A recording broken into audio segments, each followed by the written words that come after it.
Article 9. Whether Holy Scripture should use metaphors? Objection 1. It seems that Holy Scripture should not use metaphors.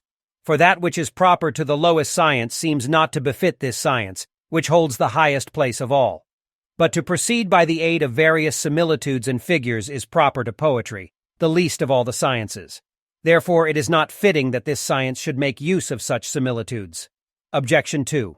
Further, this doctrine seems to be intended to make truth clear. Hence a reward is held out to those who manifest it.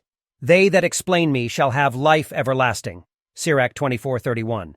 But by such similitudes truth is obscured.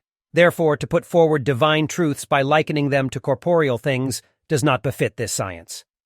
Objection 3. Further, the higher creatures are, the nearer they approach to the divine likeness. If therefore any creature be taken to represent God, this representation ought chiefly to be taken from the higher creatures and not from the lower, yet this is often found in scriptures. On the contrary, it is written, Hosea 12:10, I have multiplied visions, and I have used similitudes by the ministry of the prophets. But to put forward anything by means of similitudes is to use metaphors. Therefore this sacred science may use metaphors. I answer that, it is befitting Holy Writ to put forward divine and spiritual truths by means of comparisons with material things. For God provides for everything according to the capacity of its nature.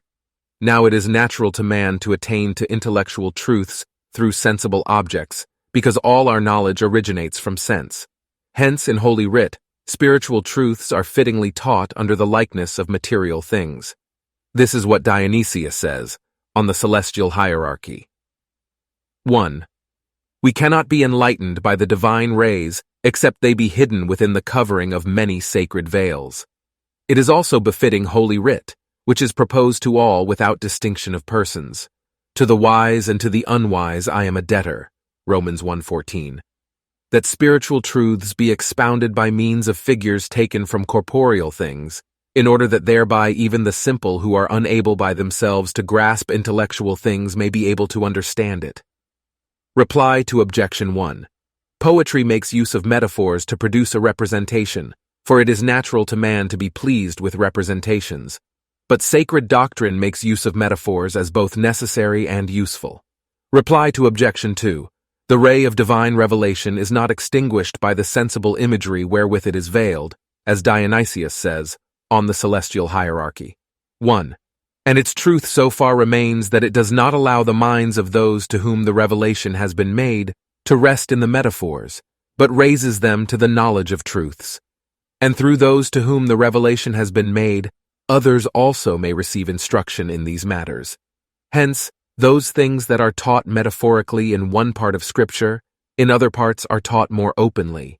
The very hiding of truth in figures is useful for the exercise of thoughtful minds, and as a defense against the ridicule of the impious, according to the words, Give not that which is holy to dogs, Matthew 7:6. Reply to Objection 3. As Dionysius says, on the celestial hierarchy. 1. It is more fitting that divine truths should be expounded under the figure of less noble than of nobler bodies, and this for 3 reasons. Firstly, because thereby men's minds are the better preserved from error. For then it is clear that these things are not literal descriptions of divine truths, which might have been open to doubt had they been expressed under the figure of nobler bodies, especially for those who could think of nothing nobler than bodies. Secondly, because this is more befitting the knowledge of God that we have in this life. For what he is not is clearer to us than what he is. Therefore, similitudes drawn from things farthest away from God form within us a truer estimate that God is above whatsoever we may say or think of him. Thirdly, because thereby divine truths are the better hidden from the unworthy.